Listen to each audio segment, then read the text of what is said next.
আসসালামু আলাইকুম এভরিওয়ান, আবারও চলে আসলাম হোটেলের স্বাদে ক্রিমি চিকেন পাস্তার রেসিপি নিয়ে।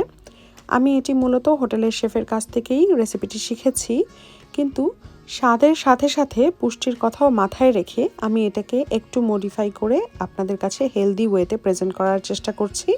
আশা করি আমার আজকের এই রেসিপিটি আপনাদের কাছে ভালো লাগবে। চলুন দেখে নেওয়া যাক রেসিপিটি কিভাবে করছি। আমি এখানে একটি বড় সাইজের পেঁয়াজ কেটে নিয়েছি, তার মধ্যে 1 টেবিল চামচ পরিমাণের বাটার দিয়ে ফার্স্টে এটাকে একটু নেড়ে চেড়ে সামান্য একটু সতে করে নিচ্ছি। খেয়াল রাখতে হবে পেঁয়াজটা যাতে আমাদের লাল না হয়ে যায়, কারণ লাল হয়ে গেলে 2 টেবিল চামচ পাস্তাটার কালারটা চেঞ্জ হয়ে যাবে, তখন খেতেও ভালো লাগবে না, পুরো কালো হয়ে যাবে, দেখতেও ভালো লাগবে না। আমি এখানে যোগ করছি আরও 2 টেবিল চামচ পরিমাণের অলিভ অয়েল।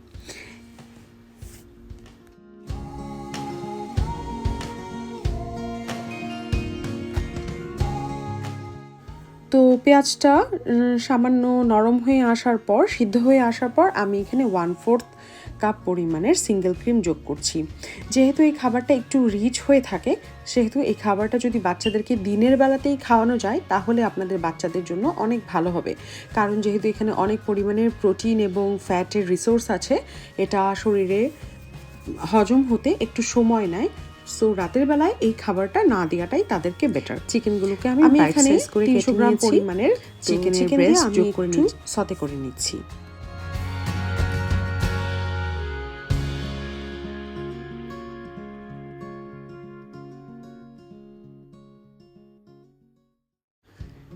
চিকেনের পরিমাণ মতো এখানে সামান্য একটু লবণ দিয়ে দিচ্ছি, 1/2 চা চামচ হবে।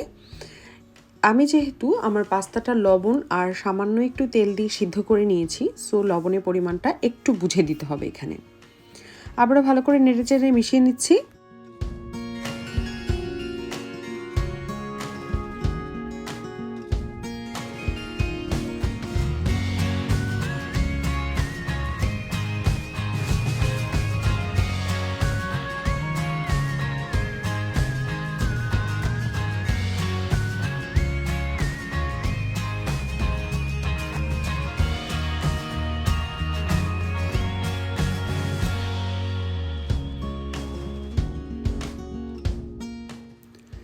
চিকেনটার কালার চেঞ্জ হয়ে আসার পর আমি এখানে 1/2 চা চামচ পরিমাণের গোলমরিচের গুঁড়া দিয়ে দিচ্ছি আরও 1/2 চা চামচ পরিমাণের রসুনের গুঁড়া। এই রান্নাটাতে অবশ্যই রসুনের গুঁড়া ব্যবহার করার চেষ্টা করবেন, কারণ রসুনের গুঁড়ার মধ্যে অনেক সুন্দর একটা ফ্লেভার থাকে, যেটা ফ্রেশ রসুনের মধ্যে থাকে না। যদি ঘরে না থাকে তাহলে সেই ক্ষেত্রে আপনারা ফ্রেশ রসুনটাও ব্যবহার করতে পারবেন। আমি এখানে দিয়ে দিচ্ছি আরও সামান্য একটুখানি মরিচের গুঁড়া। এটা জাস্ট টেস্ট বাট অনুযায়ী, এটা অরিজিনাল রেসিপিতে থাকে না, কিন্তু আমি এটা আমার টেস্ট বাট অনুযায়ী দিয়ে নিচ্ছি। আপনারা চাইলে স্কিপ করতে পারেন যদি আপনাদের বাচ্চারা ঝাল না পছন্দ করে। এখানে আরেকটা বে লিফ যোগ করছি, মানে তেজপাতা যোগ করছি এখানে।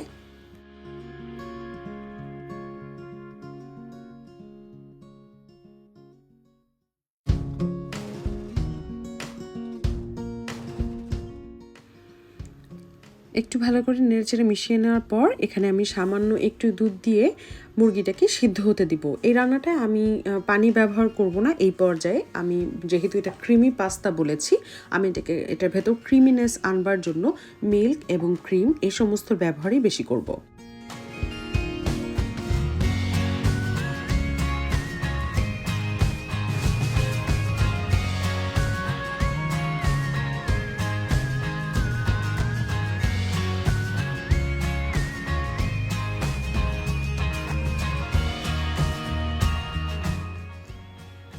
চিকেনটা ভালোভাবে সিদ্ধ হয়ে যাওয়ার পর আমি এই পর্যায়ে প্রায় আধা কাপ পরিমাণের মোজারেলা এবং চেডার চিজ যোগ করছি। মোজারেলা এবং চেডার চিজ দু ধরনের ফ্লেভার যোগ করবে। মোজারেলাটা একটু স্টিঙ্গি টাইপের থাকে, যেটা দেখতে সুন্দর হয়, আর চেডারের ভেতরে খুব সুন্দর একটা ক্রিমিনেস, একটা আলাদা রিচ ফ্লেভার থাকে, যেটা আমাদের পাস্তাটাকে অনেক বেশি ইয়ামি করবে।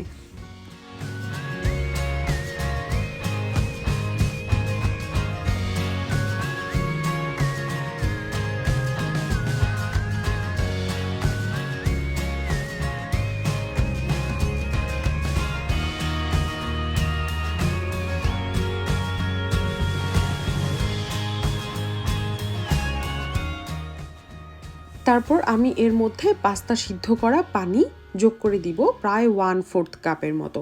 আমি পাস্তাটা একটু কম পরিমাণের পানিতেই সিদ্ধ করি এবং পাস্তা সিদ্ধ করা পানি আমি কখনোই ফেলি না, কারণ পাস্তা সিদ্ধ করা পানিটা যদি আমি ফেলে দেই তাহলে সকল নিউট্রিয়েন্টসগুলো ড্রেনেজ হয়ে যাবে। এ পর্যায়ে আমি এখানে 1 টেবিল চামচ পরিমাণে কর্নফ্লাওয়ার যোগ করছি। আপনারা যদি চান আপনারা ময়দাটা যোগ করতে পারেন, কিন্তু কর্নফ্লাওয়ার দিলেই এর স্বাদটা ভালো আসে। এ পর্যায়ে এটাকে কন্টিনিউয়াসলি নাড়াচাড়ার উপর রাখতে হবে, যেহেতু এখানে চিজ যোগ করা হয়েছে এবং কর্নফ্লাওয়ার যোগ করা হয়েছে। এটা তলানিতে ধরে যাওয়ার সম্ভাবনা থাকে, যদি তলানিতে ধরে যায় তাহলে এটার টেস্টটা একদম নষ্ট হয়ে যাবে। তো আমি কর্নফ্লাওয়ারটাকে একটু সময় 2-1 বার বলক আনিয়ে কুক করে নেওয়ার পর আমি এখানে আমার পাস্তাগুলো যোগ করে দিচ্ছি। আমি এখানে প্রায় আজকে 250 গ্রাম পরিমাণের পাস্তা সিদ্ধ করে নিয়েছি 1 চামচ পরিমাণ লবণ এবং 2 টেবিল চামচ পরিমাণ অলিভ অয়েল দিয়ে।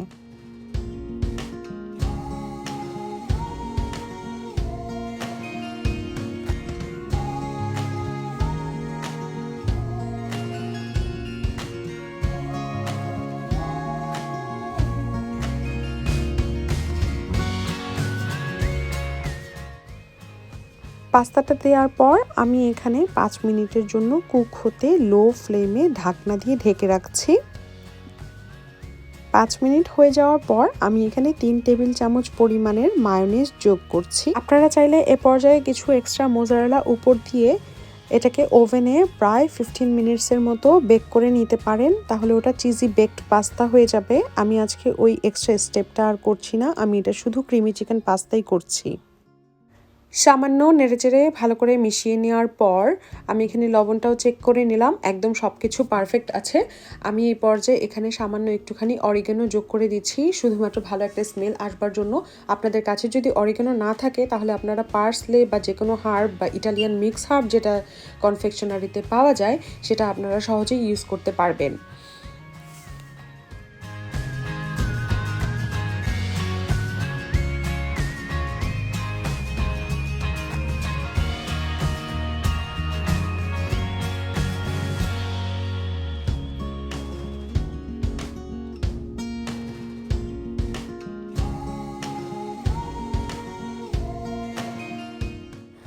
সবশেষে এটাকে আরও ইউজুয়াল 5 মিনিট রেস্টিং টাইম আমি দিচ্ছি চুলাটা বন্ধ করে। এই তো হয়ে গেল বাচ্চাদের খুবই জনপ্রিয় ক্রিমি চিকেন পাস্তা, যেটা আপনারা এখন একদম রেস্টুরেন্টের সাথে বাড়িতেই খুব সহজে তৈরি করে নিতে পারবেন। আশা করি আমার এই সহজ রেসিপিটি আপনাদের কাছে ভালো লেগেছে। রেসিপিটি যদি ভালো লেগে থাকে তাহলে please like, comment, share and subscribe করে আমার পাশেই থাকবেন।